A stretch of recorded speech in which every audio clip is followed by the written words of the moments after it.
नमस्कार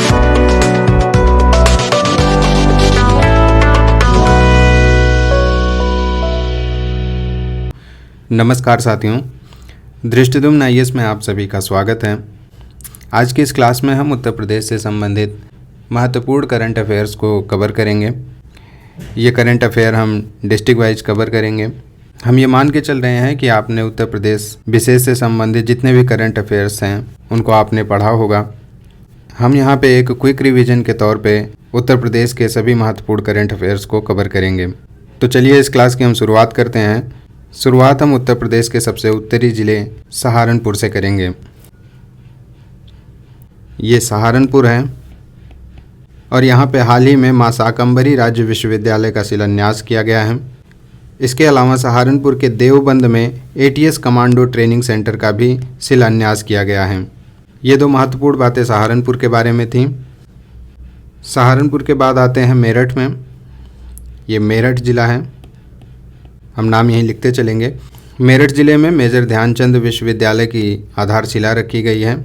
यह भी एक महत्वपूर्ण तथ्य है कि मेजर ध्यानचंद विश्वविद्यालय की आधारशिला कहाँ रखी गई है, तो इसकी आधारशिला मेरठ में रखी गई है। मेरठ के बगल में ही गाज़ियाबाद है और गाज़ियाबाद में 38वीं राष्ट्रीय पुलिस प्रशिक्षण संगोष्ठी का आयोजन किया गया था। आगे देखते हैं बुलंदशहर में। ये बुलंदशहर है। बुलंदशहर के 60 और ग्रेटर नोएडा के 20 गांवों को मिलाकर एक नया नोएडा प्रस्तावित है। नोएडा एक डेवलपमेंट अथॉरिटी है जो कि गौतम बुद्ध नगर में है। इसके बाद मथुरा को देखते हैं। ये मथुरा है। मथुरा में देश का पहला ग्रीन हाइड्रोजन प्रोजेक्ट प्रस्तावित है। इसके साथ राष्ट्रीय महिला तीरंदाजी प्रतियोगिता का आयोजन भी मथुरा में किया गया। मथुरा के बाद आगरा। ये आगरा है और आगरा वैक्यूम आधारित सीवर सिस्टम वाला देश का पहला ज़िला बन गया है। तो ये इम्पोर्टेंट है आगरा के बारे में। आगरा के बाद मैनपुरी को देखते हैं। मैनपुरी में 3800 वर्ष पुराने तांबे के शस्त्र और अवशेष प्राप्त हुए हैं। ये मैनपुरी के गणेश्वर गांव से प्राप्त हुए हैं। तो गणेश्वर गांव ये नाम याद रखिएगा, मैनपुरी में है और यहाँ से तांबे के शस्त्र के अवशेष प्राप्त किए गए हैं। यहाँ हम नाम लिख देते हैं मैनपुरी का। मैनपुरी के दक्षिण में आते हैं और यहीं पे इटावा स्थित है। ये इटावा है और इटावे में राज्य के 6वें सेंट्रल जेल का उद्घाटन किया गया है। राज्य के अन्य जो 5 सेंट्रल जेल हैं उनमें एक है बरेली, दूसरा आगरा, तीसरा नैनी, चौथा फतेहगढ़ या फर्रुखाबाद और 5वां वाराणसी। और जो 6वां जेल बन रहा है वो इटावा में बन रहा है।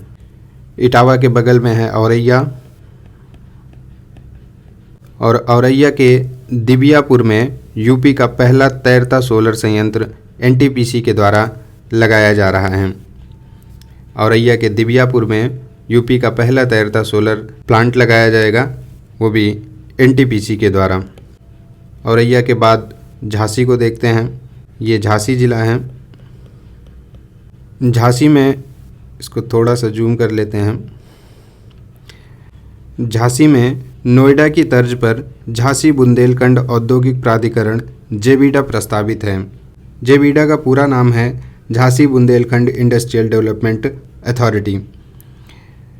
इसके बाद झांसी में ही सुकवा ढुकवा बांध है। इसको विश्व धरोहर सिंचाई संरचना घोषित किया गया है इंटरनेशनल इरिगेशन व ड्रेनेज कमेटी के द्वारा। इसके अतिरिक्त झांसी में PM के द्वारा डिफेंस कॉरिडोर प्रोजेक्ट के तहत भारत डायनेमिक्स लिमिटेड के पहले उपक्रम आयुध कारखाना का शिलान्यास किया गया है। इसके साथ ही PM के द्वारा यहाँ पे सबसे बड़े ultra mega solar power park का शिलान्यास किया गया है। तो ये सारी बातें थी झांसी के बारे में। झांसी के बाद बांदा को देखते हैं। ये बांदा जिला है और यहाँ पे हाल ही में कालिंजर महोत्सव का आयोजन किया गया है। बांदा के बारे में एक बात याद रखिएगा कि यहाँ पे कालिंजर महोत्सव का आयोजन किया गया। इसके बगल में ही चित्रकूट है और चित्रकूट में रानीपुर टाइगर रिजर्व की स्थापना की जा रही है, जो कि देश का 53वां और यूपी का चौथा टाइगर रिजर्व है। ये एमपी के पन्ना टाइगर रिजर्व के पास स्थित है। इसके अतिरिक्त अगर देखा जाए यूपी में और कौन कौन से टाइगर रिजर्व हैं, तो सबसे पहला है दुधवा टाइगर रिजर्व, जो कि लखीमपुर खीरी में है। दूसरा पीलीभीत टाइगर रिजर्व, नाम से स्पष्ट है ये पीलीभीत में है। और तीसरा अमनगढ़ टाइगर रिजर्व, ये बिजनौर ज़िले में स्थित है। तो रानीपुर टाइगर रिजर्व के पहले उत्तर प्रदेश में 3 टाइगर रिजर्व थे। दुधवा टाइगर रिजर्व जो कि लखीमपुर खीरी में है, पीलीभीत टाइगर रिजर्व पीलीभीत में है, और अमनगढ़ टाइगर रिजर्व जो कि बिजनौर में है। और जो चौथा टाइगर रिजर्व है वो रानीपुर टाइगर रिजर्व है, जो भारत का 53वां टाइगर रिजर्व भी है। चित्रकूट के बगल में प्रयागराज, ये प्रयागराज है। प्रयागराज में हाल ही में श्री राम वनगमन मार्ग जो कि अयोध्या से चित्रकूट तक जाता है, इसका श्रृंगेरपुर में शिलान्यास किया गया है। तो ये परीक्षा के दृष्टिकोण से इम्पोर्टेंट है कि श्री राम वनगमन मार्ग का शिलान्यास कहाँ से किया गया और ये कहाँ से कहाँ तक जाता है। तो यह अयोध्या से चित्रकूट तक जाता है और ये प्रयागराज से होते हुए गुजरेगा और बगल में चित्रकूट तक बनाया जाएगा। चित्रकूट के बाद मिर्ज़ापुर को देखते हैं। मिर्ज़ापुर में चुनार लॉजिस्टिक पार्क प्रस्तावित है। इसके अलावा बिंधन कॉरिडोर में रोपवे का शिलान्यास किया गया है। और तीसरी जो महत्वपूर्ण बात है वो कि भारत की पहली मुस्लिम महिला फाइटर पायलट सानिया मिर्ज़ा मिर्ज़ापुर की ही निवासी हैं। तो इसको याद रखिएगा, याद रखना आसान है क्योंकि मिर्ज़ापुर में भी मिर्ज़ा है और सानिया मिर्ज़ा में भी मिर्ज़ा है। तो आप इससे रिलेट कर लीजिएगा कि सानिया मिर्ज़ा जो कि भारत की पहली मुस्लिम महिला फाइटर पायलट है, ये मिर्ज़ापुर की हैं। मिर्ज़ापुर के बगल में ये चंदौली है और हाल ही में चंदौली में Indo Israel centre of excellence for vegetable का शिलान्यास किया गया। चंदौली के बाद संत रविदास नगर हैं, ये संत रविदास नगर हैं और यहाँ पर हाल ही में 43वां इंडिया कारपेट एक्सपो मार्ट आयोजित किया गया है। चंदौली के बाद आजमगढ़, ये आजमगढ़ हैं और आजमगढ़ में हाल ही में एक विश्वविद्यालय स्थापित किया जा रहा है जिसका नया नाम है महाराजा सुहेल देव विश्वविद्यालय। आजमगढ़ के बाद ये देवरिया हैं। देवरिया में 2 बातें इंपॉर्टेंट हैं। एक तो ये कि यहाँ पे तेलिया अफ़गान का नाम तेलिया शुक्ला कर दिया गया है। दूसरा, खुर्शीद अहमद यहाँ के निवासी हैं और इन्हें राष्ट्रीय शिक्षक पुरस्कार हाल ही में प्रदान किया गया है। ये कुशीनगर है और कुशीनगर में हाल ही में केला महोत्सव का आयोजन किया गया है। कुशीनगर के बाद संत कबीर नगर को देखें, ये संत कबीर नगर है। संत कबीर नगर में हाल ही में संत कबीर अकादमी और अनुसंधान केंद्र का उद्घाटन किया गया और यह उद्घाटन मगहर में किया गया है। संत कबीर नगर और देवरिया के बीच में ये गोरखपुर ज़िला है और गोरखपुर में हाल ही में कुछ घटनाएं घटित हुई हैं, इनको देख लेते हैं। सबसे पहले यहाँ पे राज्य के सबसे ऊंचे ध्वज का लोकार्पण किया गया है। ये रामगढ़ झील के तट पर है। तो ये भी याद रखिएगा कि रामगढ़ झील कहाँ पर है, तो ये गोरखपुर में है और यहाँ पे राज्य के सबसे ऊंचे ध्वज का लोकार्पण किया गया है।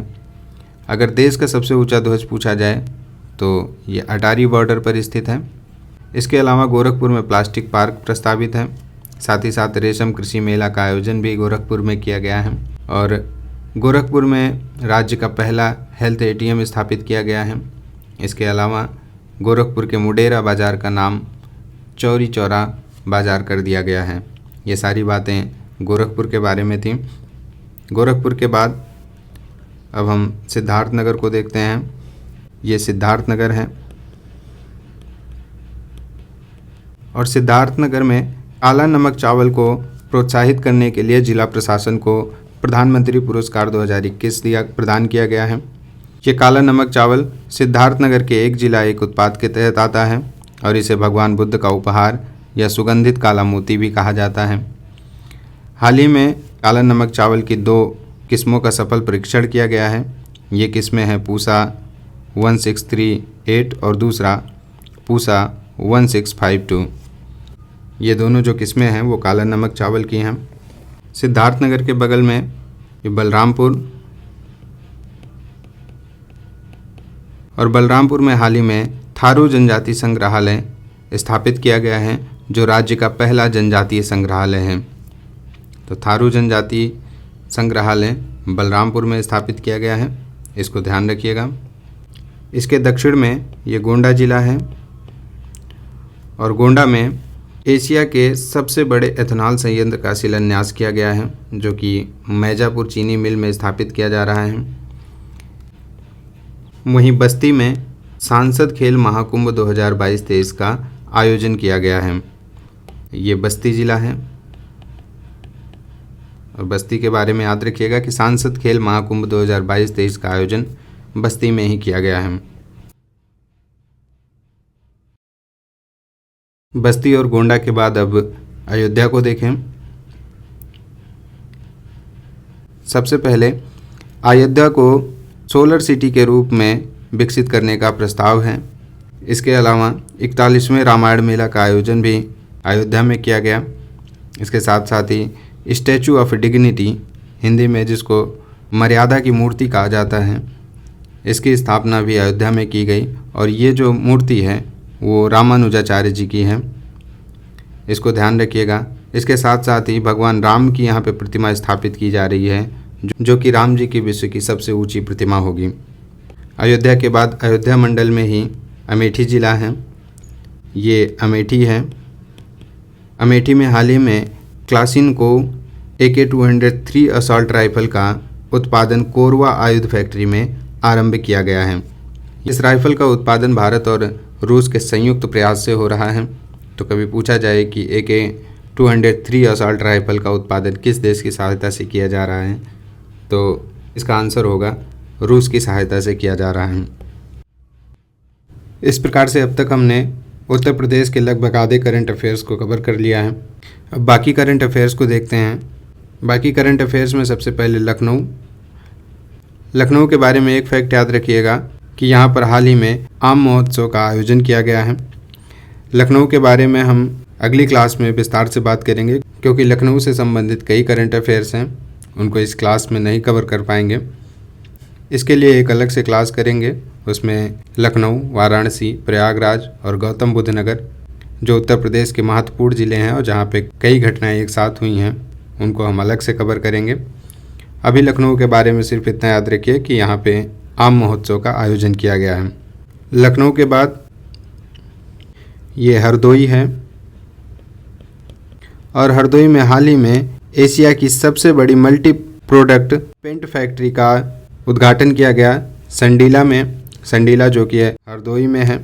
यहाँ पे हम पेंट लिखना भूल गए, इसको आप पेंट लिख लीजिएगा कि एशिया की सबसे बड़ी मल्टी प्रोडक्ट पेंट फैक्ट्री की स्थापना हरदोई के संडीला में की गई है।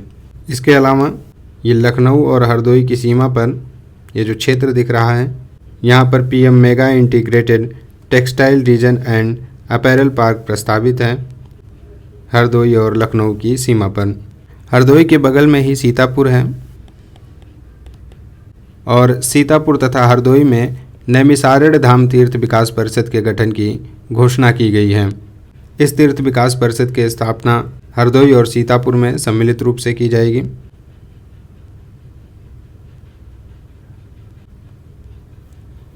हरदोई और सीतापुर के बाद हम फर्रुखाबाद को देखते हैं।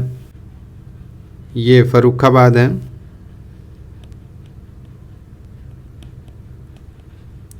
और फर्रुखाबाद ज़िले के फतेहगढ़ सेंट्रल जेल को 5 स्टार ईट राइट सर्टिफिकेट दिया गया है और ये सर्टिफिकेट फसाई के द्वारा दिया गया है। यहीं पे ये भी ध्यान रखिएगा कि यूपी के बुलंदशहर जेल को हाल ही में फसाई द्वारा ईट राइट सर्टिफिकेट दिया गया है और यह उत्तर प्रदेश की दूसरी ऐसी जेल है जिसे ईट राइट का सर्टिफिकेट मिला है। पहली जेल जो है वो फर्रुखाबाद के फतेहगढ़ सेंट्रल जेल है और दूसरी बुलंदशहर जेल। इसके बगल में एक कासगंज जिला है। कासगंज में एक क्षेत्र है सोरो क्षेत्र, इसे हाल ही में तीर्थ स्थल घोषित कर दिया गया है। इसको ध्यान में रखिएगा कि सोरो क्षेत्र कासगंज में स्थित है और इसे हाल ही में तीर्थ स्थल घोषित किया गया है। फर्रुखाबाद के उत्तर में ये शाहजहाँपुर है और शाहजहाँपुर में हाल ही में शहीद संग्रहालय की स्थापना की गई है। ये शहीद संग्रहालय क्रांतिकारी राम प्रसाद बिस्मिल और अशफाकुल्ला खां से संबंधित हैं। इसके अलावा ग्रामीण क्षेत्र में हर घर नल से कनेक्शन देने में देश में प्रथम स्थान प्राप्त किया है शाहजहाँपुर ने। तो ये सारी बातें शाहजहाँपुर के बारे में थी। शाहजहाँपुर के बाद लखीमपुर खीरी को देखें। ये लखीमपुर है और लखीमपुर खीरी अमृत सरोवर के निर्माण में उत्तर प्रदेश में पहले स्थान पे है। सबसे पहले स्थान पे खीरी है, लखीमपुर खीरी, दूसरे में गोरखपुर और तीसरे स्थान पर प्रतापगढ़ है। इसके साथ ये भी ध्यान रखिएगा कि अमृत सरोवर के निर्माण में यूपी शीर्ष पर है। इसके बाद यूपी के बाद एमपी के बाद जम्मू कश्मीर के बाद राजस्थान और उसके बाद तमिलनाडु है। तो आपको केवल इतना याद रखना है कि अमृत सरोवर के निर्माण में यूपी शीर्ष पर है और यूपी में लखीमपुर खीरी सबसे पहले स्थान पे है। लखीमपुर खीरी के बाद पीलीभीत, ये पीलीभीत है, यहीं पे पीलीभीत टाइगर रिजर्व स्थित है। पीलीभीत में हाल ही में लेपर्ड रेस्क्यू सेंटर प्रस्तावित किया गया है और यह रेस्क्यू सेंटर पीलीभीत के अलावा मेरठ, चित्रकूट और महाराजगंज में भी प्रस्तावित है। पीलीभीत के बगल में ये बरेली है और बरेली में एक गांव है भरतौल गांव, और भरतौल गांव की महत्वपूर्ण बात यह है कि यह गांव हर घर आरओ पानी की आपूर्ति करने वाला यूपी का पहला गांव बन गया है। हर घर आरओ पानी की आपूर्ति करने वाला यूपी का पहला गांव भरतौल गांव है। इसके बाद रामपुर से संबंधित करंट अफेयर हैं। ये रामपुर है और रामपुर देश का पहला अमृत सरोवर निर्मित करने वाला जिला बन गया है। तो रामपुर के बारे में याद रखिएगा कि रामपुर देश का पहला अमृत सरोवर निर्मित करने वाला जिला बन गया है।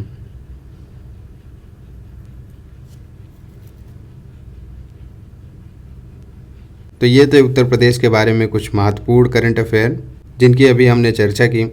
इस चर्चा में उत्तर प्रदेश के कुछ प्रमुख जिलों जैसे लखनऊ, प्रयागराज, वाराणसी और गौतम बुद्ध नगर, ये जो उत्तर प्रदेश के बड़े ज़िले हैं इनसे संबंधित करंट अफेयर छूट गए हैं। इसके साथ ही अगली क्लास में हम कुछ और ज़िलों के बारे में बात करेंगे। आज के लिए इतना ही करते हैं, फिर मिलते हैं किसी और क्लास में। तब तक के लिए नमस्कार।